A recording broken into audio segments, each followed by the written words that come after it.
English 2322 audio lecture, The Context of Arthurian Literature. In my experience, students are often disappointed by medieval British literature, at least the medieval British literature that we read. They've heard of Beowulf, and they I think, expect a certain kind of literature about battles and swords and magic and various kinds of things that we see in modern fantasy literature, for example. What they expect, in other words, the Lord of the Rings. And, of course, you don't get the Lord of the Rings in medieval British literature because the Lord of the Rings is 20th century British literature about a mythical period that's very loosely based on the medieval period. These students are often kind of excited when we get to the stories of King Arthur that you're reading right now. Here's a figure they've heard of. Here's a story that, at least part of the story anyway, they know, or they think they know at the very least. And I'm not surprised. King Arthur was unquestionably the most popular literary figure of the Middle Ages. Stories about King Arthur and the world that he inhabited greatly outnumber any other kinds of stories from the medieval period, and not just in England, also in other parts of Europe, and in fact even as far as Asia Minor. Stories about King Arthur begin showing up in the 9th century, the very earliest part of the Middle Ages, and run through the period, right up to the end of the Middle Ages. In fact, Sir Thomas Malory's Le Morte d'Arthur, which was published in 1485, is often considered the ending point of the Middle Ages, for reasons that we'll discuss later. And it goes without saying, of course, that the popularity of King Arthur as a literary figure did not end with the Middle Ages. Stories about King Arthur continued to be written, though they were somewhat less fashionable in the few hundred years following the medieval period. But Shakespeare was apparently familiar with many of the Arthurian stories, and John Milton, who you may have heard of for writing the first large-scale English epic, Paradise Lost, which is about the story of the Garden of Eden, he originally had considered writing an epic about King Arthur. In the 19th century, King Arthur became very popular again, and we have many Arthurian books and stories written during that period. And then, of course, he continues to be popular even today. Within the past decade, there have been several films made concerning various aspects of the Arthur legend.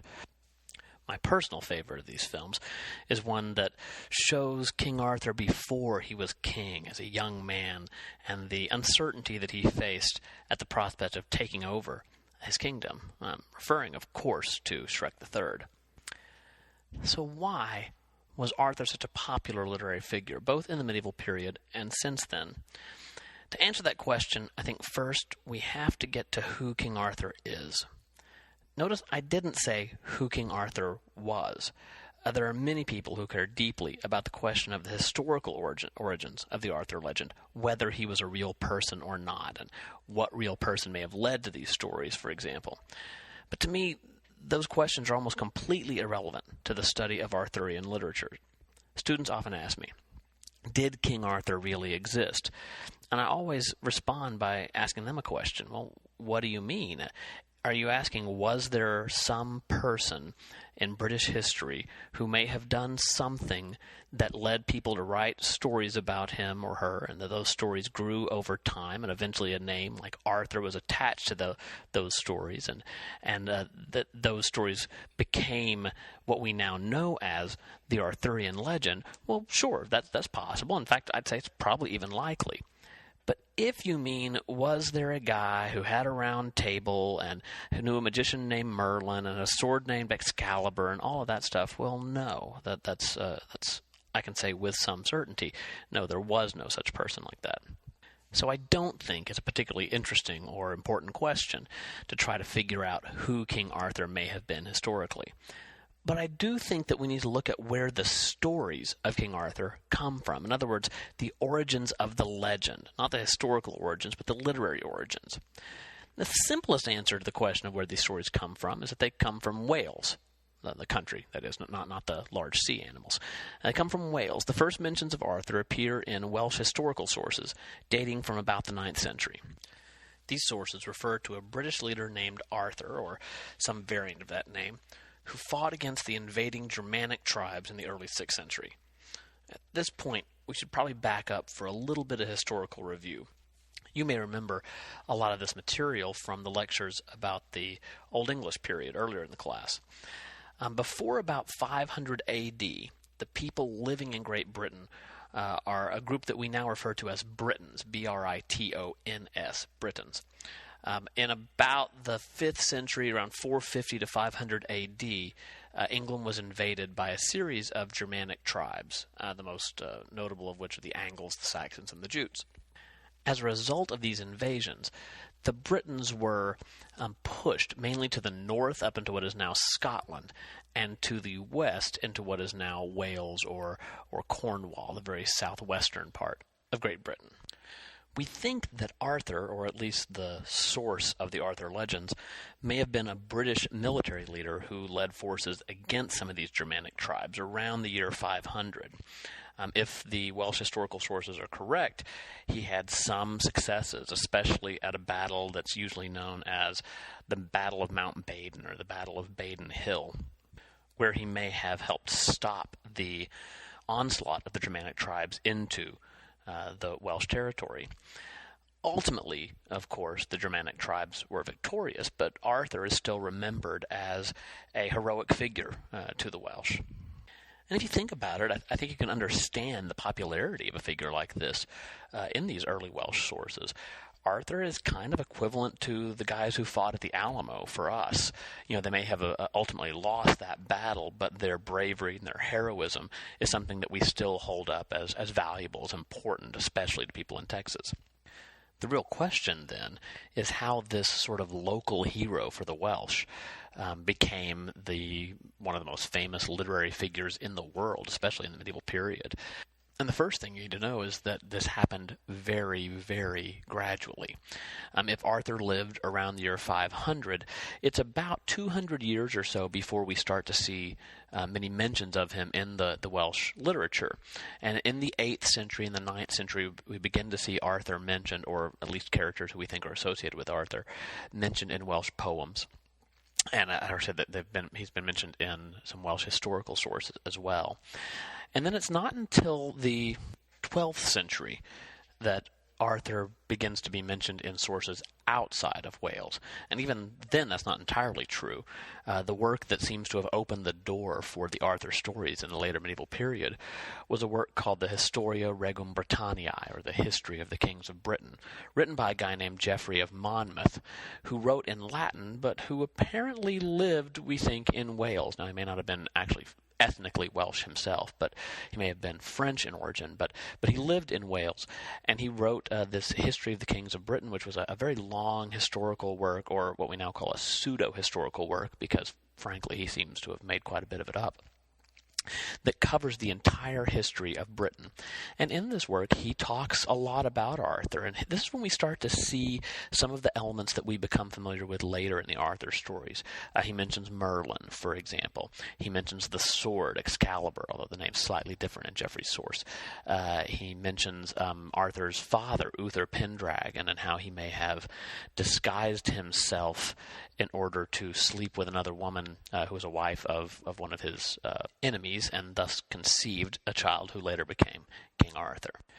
Geoffrey's writings were extremely popular in the 12th century, and in fact we see by the mid-12th century a long poem by a Frenchman named Wace, W-A-C-E, that is basically a poetic version of a lot of the events that were mentioned in Geoffrey's book. By the very late 12th century, by the 1180s, let's say, we begin to see stories of King Arthur written and circulating, especially in France, apparently. We have 5 long stories in French by a guy named Chrétien de Troyes, written again at the very end of the 12th century, that were apparently extremely popular. And now we're starting to get some of the other elements of the story. We have the story of Lancelot, the Knight of the Cart, it's called, and his relationship with Guinevere. We get some of the other characters like Sir Gawain, who we'll see later in other Arthurian works. And Chrétien's stories became popular not only in France, but also in England, where, of course, French had become the official language of the country with the Norman Conquest in 1066. And, of course, we've already seen another French author who wrote about King Arthur, Marie de France, who wrote Launfal, and some other Arthurian stories as well. She wrote them in England, of course, but she did write them in the French language. So by the 13th century, that is by the 1200s, Arthurian stories had become extremely popular, not only in England and France, although that was the center of their popularity, but throughout Europe. We see German stories about King Arthur, we see Spanish stories about King Arthur, we see Icelandic stories about King Arthur. We see them from virtually every major European culture. And then by the 14th century in England, Arthur is unquestionably the most popular literary figure in medieval English literature. We see works like Sir Gawain and the Green Knight, considered one of the greatest works of Middle English literature written in the 14th century. We see Geoffrey Chaucer in his Canterbury Tales. We'll talk about King Arthur. In fact, we'll read The Wife of Bath's Tale, which is an Arthurian story written in the late 1300s. One thing that's a little interesting about these stories is that by this period, by the 13th and 14th century, and to some extent even before that, the stories about the Arthurian world often did not focus on King Arthur himself. Instead, with a work like Sir Gawain and the Green Knight, you can hear that in the title, they focused on other knights in the court of King Arthur. Often Gawain was a popular figure, especially in England. Sir Lancelot, there were many stories focusing on Sir Lancelot, and some that were about other knights that you might not have ever heard of. Sir Eric or Sir Ivan, or there are other stories that we have about what I think we could only consider fairly minor Arthurian characters. And then a huge literature emerges in the later medieval period around the Holy Grail stories, which are Arthurian in the sense that it's Arthurian knights who are in search of the Holy Grail. But they don't really focus on King Arthur. Rather, they focus on the knights who are out questing for the Grail, especially a knight like Sir Percival or Sir Galahad. Some of these are characters that you may have heard of before. In a way, it's like the Arthurian world had become more popular than King Arthur himself. You may know the phenomenon on the internet of fan fiction, where people write stories in the world of a particular, either movie, maybe stories about the characters from the Twilight movies or from the Harry Potter books or something like that. The Arthurian stories were kind of like that. The authors would write these Arthurian romances, they were called, about individual characters or knights in the Arthurian world, and often King Arthur would only appear maybe at the very beginning of the story, sometimes at the very end of the story. Sometimes he'd sort of pop up in the middle. He'd be riding through the forest and run into the knight that the story was about. But Arthur himself is almost just a figure that introduces the world. If you start a story in the Middle Ages and you say this takes place in King Arthur's court, you don't have to make the story about King Arthur. The readers would already understand all of the stuff that comes with that world, would understand the use of magic, would understand the importance of honor and courtesy and the things that the Knights of the Round Table were concerned with.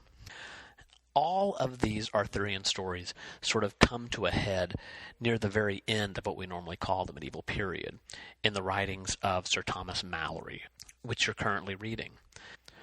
And what Malory did in the 1400s was to collect all of the known stories about King Arthur and about his knights, and sort of put them together, not just in a collection of stories, but in one big book that sort of told the history of the Arthurian world. That book is normally called La Mort d'Arthur, which is a French name meaning the death of Arthur, but that's a name that was really given to it after Malory's life. As far as we know, the title that Malory intended was the Book of King Arthur and of His Noble Knights of the Round Table. And that's a pretty good title for a book like what we call La Mort d'Arthur, and what I have a tendency to call La Mort d'Arthur, even though I know that wasn't the title Malory intended. It's a really interesting book. First of all, it's huge. I have a copy of it on my desk that runs to over 700 pages.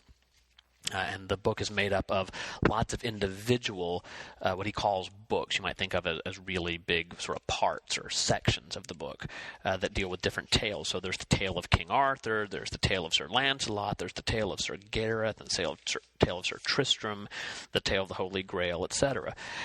And these aren't, they're individual stories in the sense that they have a beginning, a middle, and an end, but they're all put together and they all fit together in this overall history of King Arthur that Malory has created. He created it by looking at French sources and earlier English sources, about King Arthur. But he wasn't just translating. He's writing his own book using these sources, telling the story. But it's Malory's story that we know. In other words, it's the source of much of what we learn about Arthurian stories later. And most of the film versions, for example, of the Arthur stories are based on Malory in some way. And I think it's a really interesting work. And I think when you read it, it will feel a little different from the things that we've been reading so far. I don't want to put ideas in your head, but I think it'll feel a little more modern. It certainly reads more like a story than something like Beowulf does, for example. But at the same time, Malory's work is looking back at the medieval world, especially this great medieval story of King Arthur that went throughout the medieval period. And so it's a very retrospective work. Arthur's knights, in some ways, act like 15th century knights would act, but in some ways they evoke an earlier time period, a time period when people lived by certain codes that by Malory's time would not have been true anymore, at least in Malory's opinion would not have been true anymore. And I think this has a lot to do with why we still are interested with King Arthur, and we certainly still are as a culture fascinated by this character. There are still books, novels written about King Arthur all the time. There are still films that come out regularly about the Arthurian world. And I think it's because we look back at this period that really probably never existed, but we look back on it as something positive, as this shining moment in the past when people acted the way we wish they would act now, when the ideas of chivalry and courtesy and honor were guiding principles for Arthur and his knights. I sometimes wonder, in fact, if this isn't why we spend so much time trying to find the historical King Arthur, if he really existed, because we want to think that there was a Camelot, that there was a Round Table, that the people really did act this way. But the truth is that the King Arthur stories have always been about wishful thinking. Even going back to the earliest Welsh stories, they presented Arthur as this victorious leader who defeated the Germanic tribes, when the truth was that the Germanic tribes pretty much overran the Britons. And then later, when Malory looks at this king who always acted according to honor and these knights who always did the right thing, it may have something to do with the fact that Malory spent a good part of his life in prison because the King of England suspected him of disloyalty. And, psychologists might say that Sir Thomas Malory wished he lived in a world where the king acted like King Arthur would act and where knights followed the code of behavior that he considered to be important. Certainly for us, Camelot is an ideal society. We still use that word, in fact, to describe an ideal society. When John Kennedy was president, or actually after John Kennedy's assassination, we looked back on his time as president and called it Camelot, this brief shining moment where everything was good in our society. The truth, of course, is that everything wasn't good at that time, but we like to imagine it that way. And I'm not going to ruin that for us. I think that we should still read these King Arthur stories and still enjoy imagining a world in which people act, maybe not perfectly. Certainly there are problems in the Arthurian world, but they act according to a standard moral and ethical code. At any rate, I hope you enjoy Malory's stories. If you have any questions about King Arthur or about the reading for this week, please let me know. Otherwise, get back to work. Thanks.